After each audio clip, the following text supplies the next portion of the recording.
So,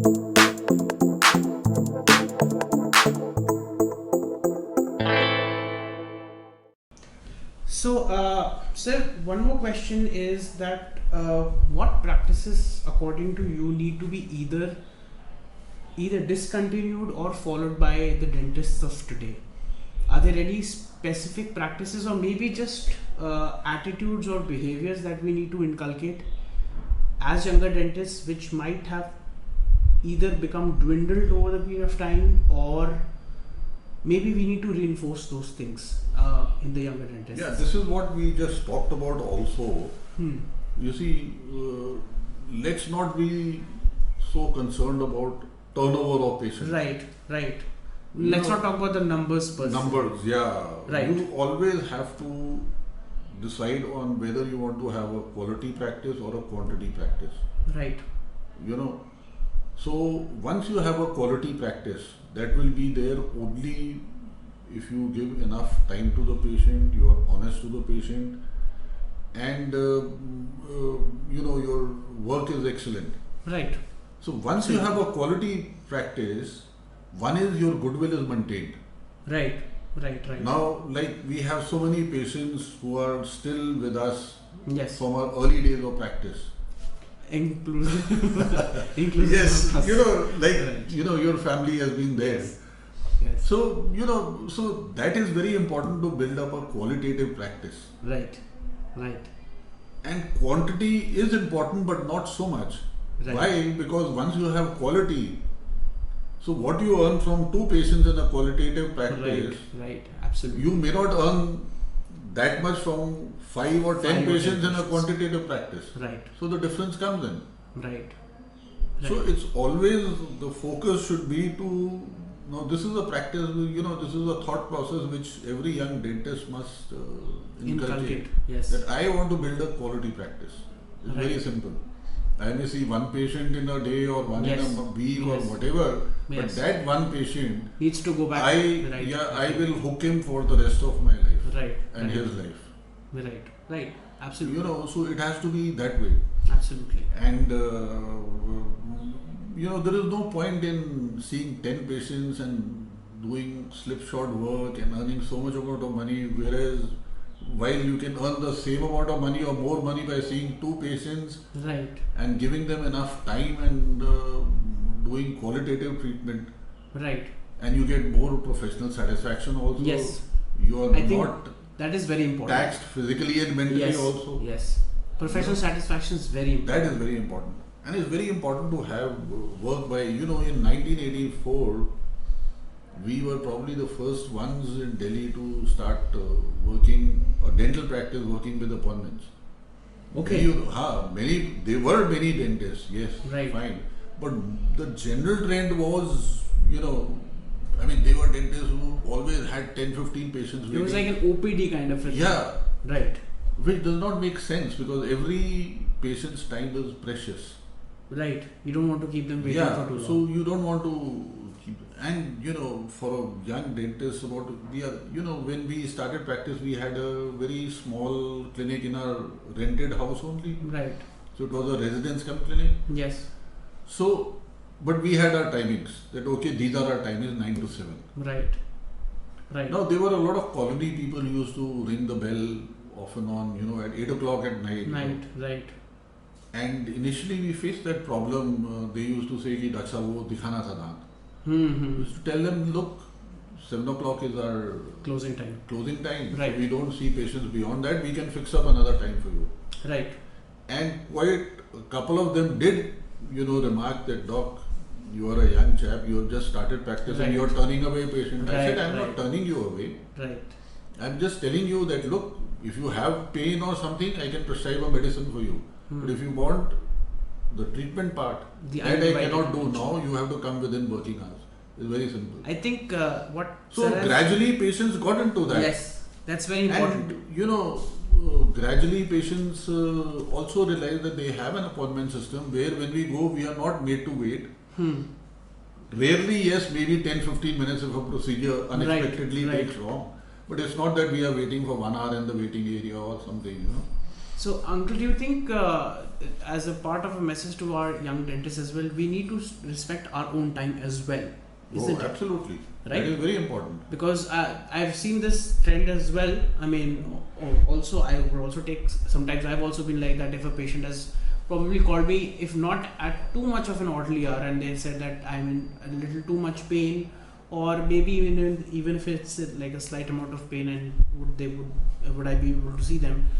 Sometimes we generally do comply, but I think it's very important that we need to give ourselves time and prioritize our own time as well, because I think otherwise, as Sir said, that if you're a young chap and you keep on going like that, people will still not take you seriously if you're always at their You disposal. see, the whole idea is to build up a very systematized way of practice and let it be known to the patients that we have a definite system of practice. Right, a structured basis of the Yeah, practice. that the patient should, you Yes. have to give that impression. Yes, if it's an emergency or the patient is calling up, fine, you can always prescribe a medicine or Right. whatever. Right, That's it. right. But it's not that 8 o'clock you open the clinic and start doing a procedure where you do it half-heartedly and you're not doing a good job Right. also. Right. And then generally, you get taken for granted. Yes, quite a lot of times. Yes. You see, now once in a while it happened, it happens with me, like we have a lot of, especially orthodontic, outstation patients. Yeah. Okay. So obviously outstation patients, if they are, let's say, driving down from 300 kilometers away, Right. we can expect them to get late by half an hour or Oh, right. 15-20 minutes, half an hour, or maybe even sometimes more depending. So you have to adjust them. You Yes. can't tell them, no, I can't see you or something, But that is during the clinic hours, Right. right? But then sometimes what happens is, like, it's happened a couple of cases I can offhand remember, that those were outstation patients. Right. Like one used to drive down from Kanpur. Okay. Now they referred a relative of theirs Right. who dropped in unannounced. Okay. Right. So I said, look, I mean, the receptionist told them, Right. you don't have an appointment and you need to fix up an appointment and the doctor is busy and you. So they said कि नहीं appointment का यहाँ तो कोई system ही नहीं है. Okay. So she said, no, we have a definite system. Hmm. And then he got a little unpleasant with her. Then she said, okay, fine, you just talk to the doctor, wait for 15-20. So once he gets free. So he said, look, I have been referred by Mr. So-and-so. They've been coming to you. Hmm. And they only told me you go anytime. They don't have an appointment system. Right. Right. So I said, look, that case is different because they are driving down from Kanpur. Yes. And if their time is fixed at, let's say, 4 o'clock in the afternoon, if he comes at 4:35, I can't tell him that please go back, you are half an hour late. Right. But for you are a local patient, you have to come by time.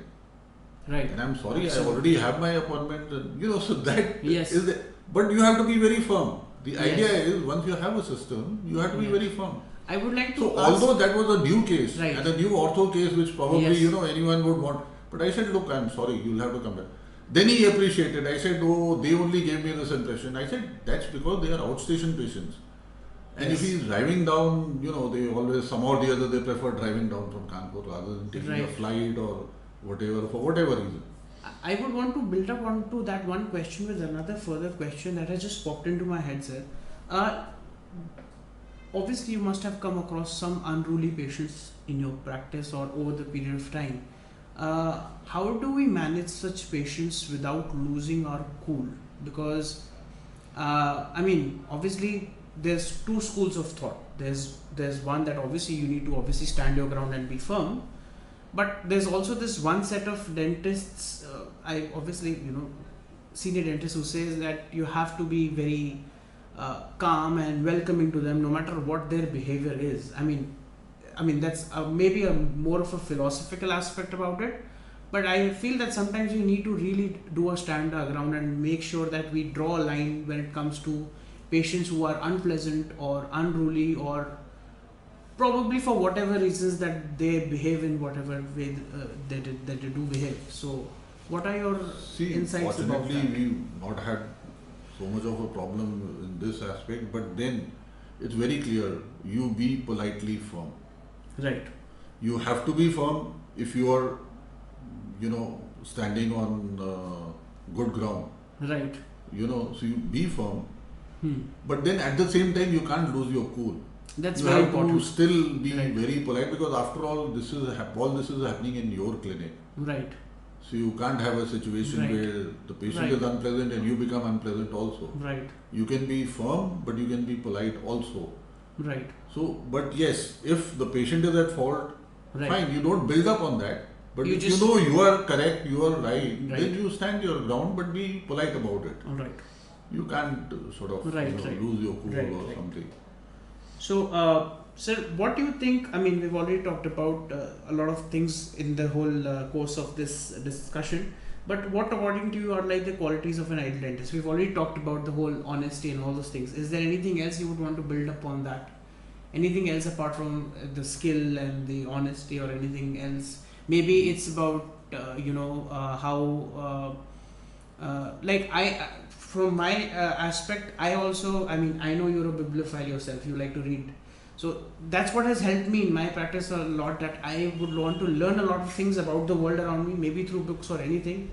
It really does help me get to that whole 6 degrees of separation. There might be some, just I think this is what I feel, is that the more aware you are about things, it does give you some common ground or commonality to talk to about patients. I've actually had patients in my practice who were probably not very adamant on getting the treatment or were not convinced, but something or the other just struck a chord.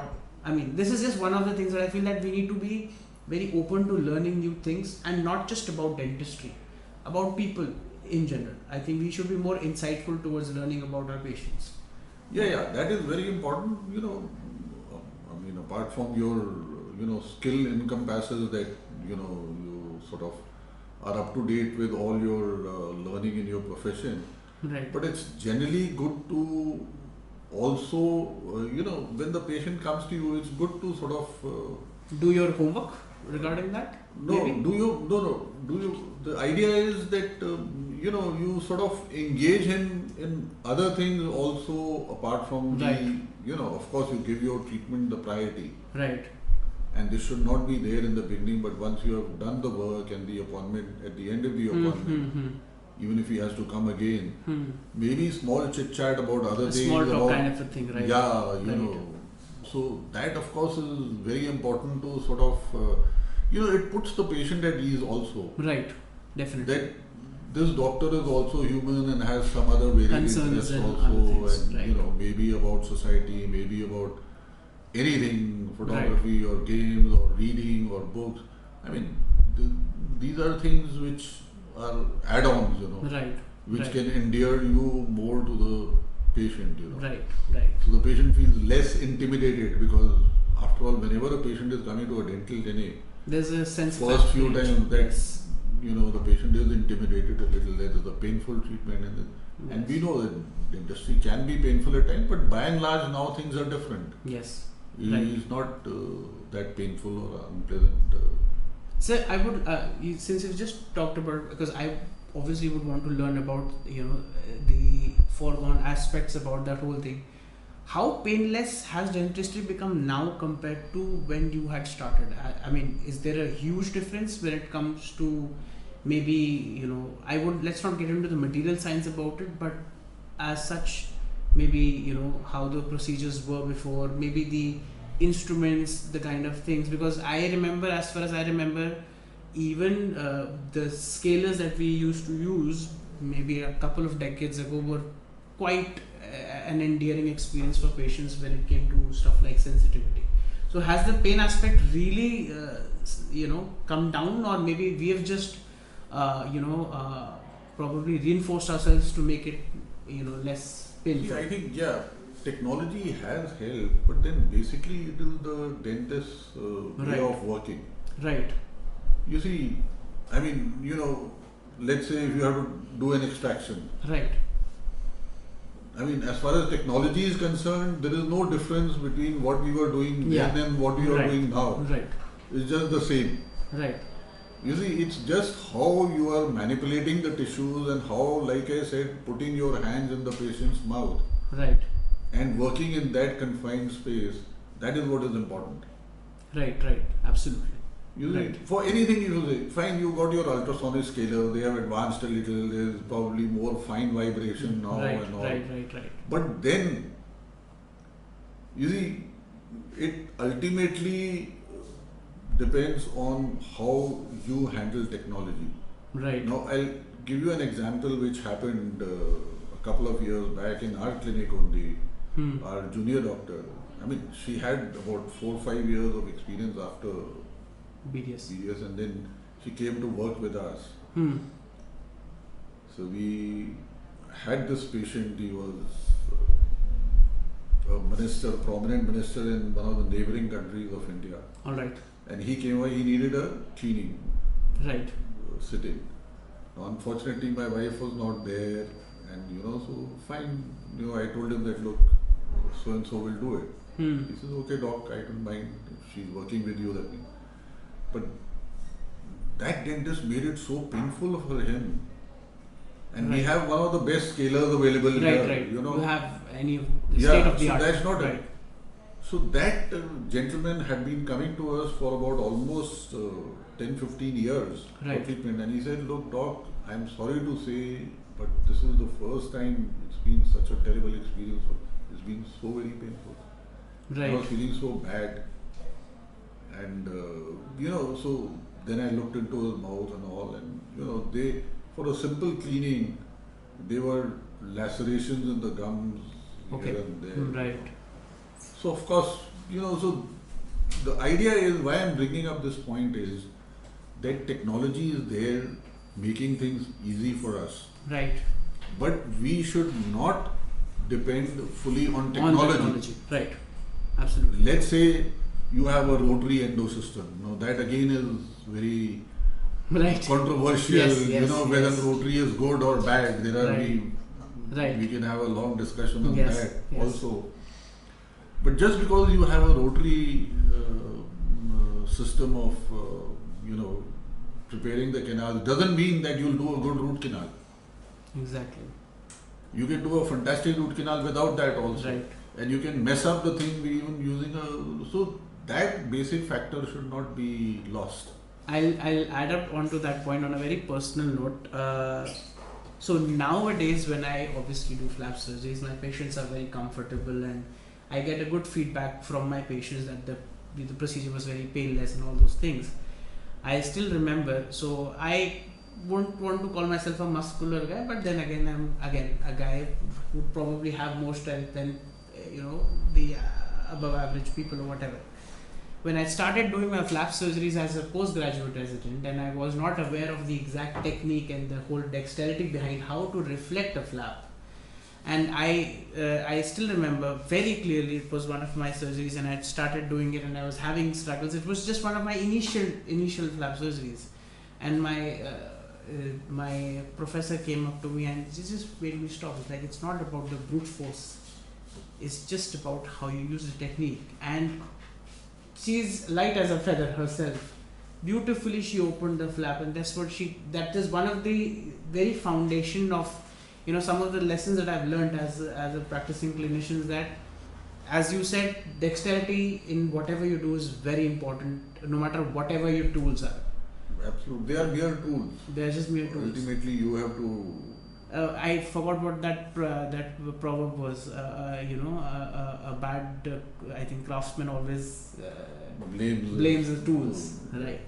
Right. So that's a fantastic insight that we've gotten about the whole fact that we need to make sure that we know our craft well. So I'm going to come to a very, very debatable and a controversial question, which is probably a question that a lot of us have to go through on probably a daily basis, irrespective of how experienced we are or how much of a newbie we are, when it comes to pricing and the patients wanting discounts. So sir, let me frame this question in the most specific way possible. Should there be a minimal pricing for dentists to charge their patients for procedures? at the same time, how do we manage patients who are hell bent on providing discounts for their treatment? See, obviously there should be a minimal pricing for dentists to charge. That in any case now it can be, you can say it can be uniform uh, for the whole profession or for a city or a state or whatever. Now that becomes a little Right. impractical thing to do. But for your own clinic, as far as you are concerned, you should fix a price. Right. Now that depends on, one is how much you value your work. Absolutely. That's very Okay, important. that's the most important thing. Number two is what kind of materials are you using? Right. You know, so I would say that is an sort of a secondary thing, the type of material, in the sense that you must always use the best materials possible. Yes. Right. You know, that is very important. You always, for let's say if you really want to sort of build up your goodwill and your practice, sorry. Yes. So you use the best filling material available Hmm. of a standard company, Right. which is obviously going to, there has to be some difference Hmm. in quality of materials, you know. Hmm. So let it be a little more expensive. Fine, initially your profit may be a little less, but then you can always build Right. up. Right. So the main thing is, your quality of work which you are Right. giving and how you value it. Right. Right. Now, as Absolutely. far as patients asking for discounts, there will always be patients asking for discounts. Right. You know, always. So that's not an issue. The only thing you have to see is, you have to be very, very clear that look, these are my charges and that's it. Yes. Be assertive. So about you, it. yes, and you cannot be sort of manipulated by the patient to give him discounts. Right. That you should give him discounts. You never get manipulated by Because the a patient. lot of patients, generally tend to bring the emotional angle as well sometimes. No, I'm coming to that. Yes. Yes. So, because if you get manipulated by the patient, your reputation goes for a six that, oh, he's moldable, वो बोलेंगे, Yes. Yes. he'll Yes. quote Absolutely. 1,000 rupees to you, but then he'll come down to 800 rupees or this, that, or whatever. Absolutely. You know, it's very clear. So you are very clear that these are my charges, and you justify those charges. That look, these are the materials which I use. Like supposing if you are placing an implant, Right. replacing a tooth with an implant. So now whether you are using an Eden implant or A Noble you're Road. using a Straumann Right, implant, right, right. there has to be a difference in the charges. Yes. Yes. You know. Now it also depends on, now that's your personal choice, what kind of a practice you want, where you have both available with you, or you just have the best available and you say this is what I'm using, I will not use Eden or any other implant or whatever, and this is what, and these are the charges for this. Right. So so never get manipulated by the patient. Justify your charges, fix your charges, justify your charges. Right. That this is, I value my work and these are the materials which I am going to give you. Fine. That is one aspect. Now when to give discounts, that should be decided by you and no one else. Right. Now if a patient comes to you, the family has been coming to you for the last 40 years, 30 years, 20 years, fine. Obviously you They'll sell, cut them some slack. Right. and there are ways of giving discounts. Right. It's not that you are reducing your charges. You say, okay, fine, for this dressing I will not charge you. Right. Okay, I've taken an X-ray, I will not charge you. You are an old patient. So you maintain, so the patient also feels grateful that, okay, fine, I have been given some discount. Right. But it has to come from you. Never Right, get right. manipulated by the patient. So patients would always ask for discounts. But then there has to be some justification, and that justification can come only from you. Okay, you feel that, like let's say treating cleft lip and palate patients is my, special interest. Yes. I really love treating them, and because not many orthodontists can treat them, and Right. So if I see a poor patient with the parents coming with a Right. child having a cleft lip and palate, Fine, I say, I would love to treat this case, but I know they won't be able to, I think in my mind they won't be able to afford. So Right. fine, let me quote them a lesser charge. Right. So that is coming from me, not from them. Or if you have a genuine case where you feel that, you really want to do the treatment and the patient can't afford it, Right. and the patient is asking. But at the end of the day, you can't have too much of this thing, Absolutely. If you, Absolutely. I'll give you another example. Right. This is early days of my practice now. This was a very good lesson for me. Okay. Right. Now, they were this family who, all of them about, they were a joint family. So about 6-7 people from that family were coming in for treatment. Right. Now, one day the lady rings up my wife. She says, "Look, my maid is having a toothache. Right. Can you see her?" Hmm. So my wife said, "Okay. I mean, fine, I'll see her." Hmm. And she saw her and she said, "यार, family पूरे आते हैं तो maid से क्या पैसे लेने हैं?" Hmm. I've It doesn't also look been in that nice. situation. As It well. doesn't look Yes, nice. yes. Okay, fine. So let's not charge the maid. Right. So then what happened is, in her circle, then she said, "Okay, वो तो ऐसे ही देख देते हैं maid को. He's a nice doctor and she's a nice doctor also.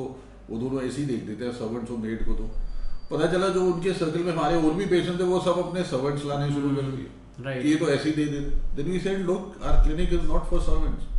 Similarly, our clinic is not for poor patients. I'm sorry, it's not being commercialized.